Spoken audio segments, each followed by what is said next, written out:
of the day. So please help me welcome the one and only Mr. Vipin.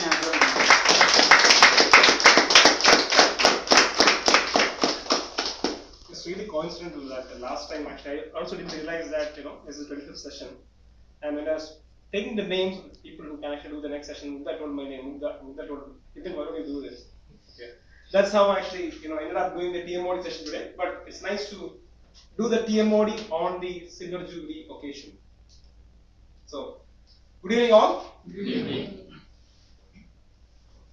Until I was 25 years, I used to be in Cochin, in Kerala. But the initial 5 years of my life, I used to be at my father's place. It's called the district is called Kottayam, and further from Kottayam, it's a place called Pala, and that place is very famous for rubber plantations. So we all had rubber plantations, and my forefathers used to be planters, and so is my father. So we have rubber plantations in Kottayam. So my grandfather was very passionate about fruits. Wherever he find a nice fruit tree, he actually buy that plant and actually plant it over there. So from a very young stage, I could see varieties of fruits, like probably be that jackfruit, mangoes, different varieties of mangoes, guavas or lychee, mangosteen, rambutan, jackfruit, you name it, it was there, except for probably apple, orange, and a few other which cannot grow in that climate. Mulberries, and I could realize that there was a big fig tree, the anji which you have here. There was a very big fig tree which used to come in newspaper as one article about that fig tree. I still remember those. I could see this fig tree, like new fig tree coming up in nearby places also. So I used to wonder, how come it is. My grandfather had another great passion. He used to be a bee cultivator. So he used to have in the rubber plantations the bee hives. So artificially you actually create that, right? So and then he had he used to actually take those honey, and then he used to actually he had a factory. He bottled it out, and actually also he used to market it out in the entire Pala and also in Cochin area and all. But that was his side passion. So bee used to be like bee and honey used to be very close to my heart as also. From the very beginning itself, a lot of honey. So it's a lot of sugar you can see here. But I didn't really understood the how important a bee plays in everyone's life out here. Because it's a small insect, but how important it is. The fruits which you eat, be that be apple or guava or pears, whatever be it, it needs pollination, something which you would have studied in your school time, right? Who does that? Somebody needs to take the pollen from one flower and go and actually put it in another flower.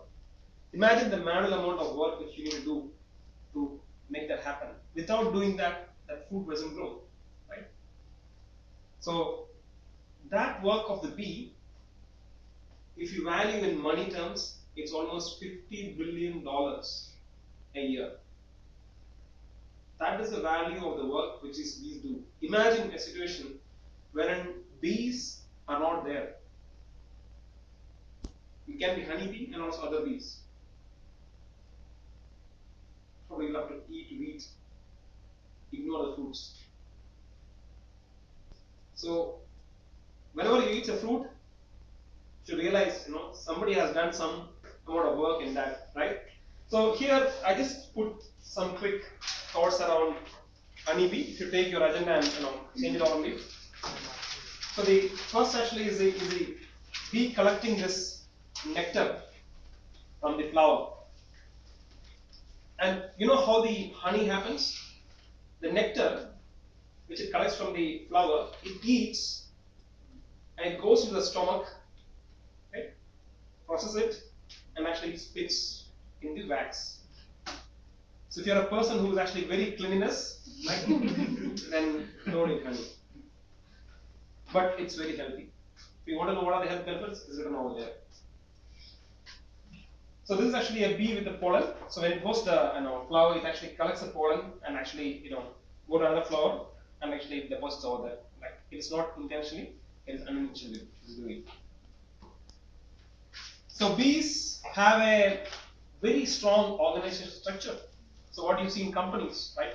So here the difference is that it is female dominated. The queen is a king of the hive. I'm not sure people will agree when I use the word king. But so you can actually in a beehive it has got around 30,000 bees, and majority of them are actually female who are the real workers. And males, as usual, they are lazy. Right? Just a few hundreds of them. But at the same time, the hundreds handle the remaining 30,000.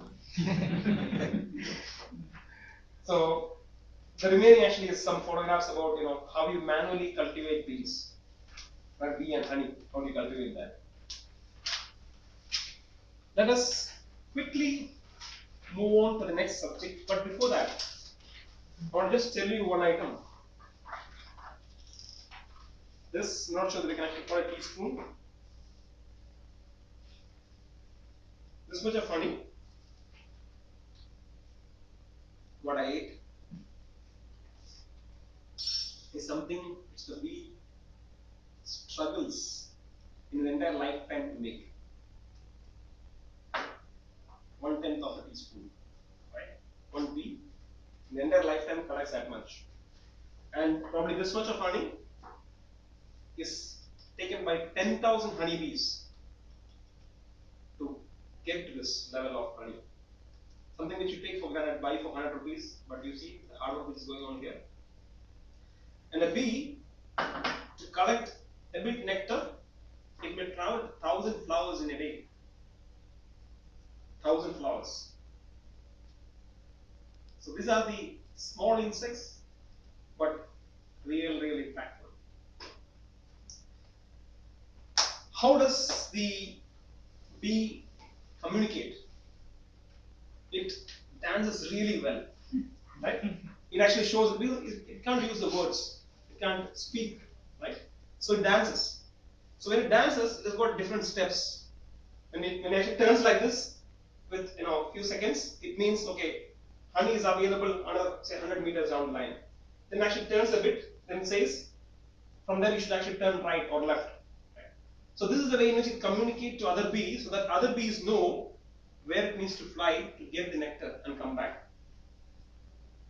So great dancers, and that's the way in which they communicate. But they don't have words, right? They don't speak. But we have today need to learn a new word, isn't it? Yes. To teach us a new word, we have a great dancer. Right? So I'm not sure who dances best, whether Kapil or the honeybee. Let me welcome Kapil Yadav.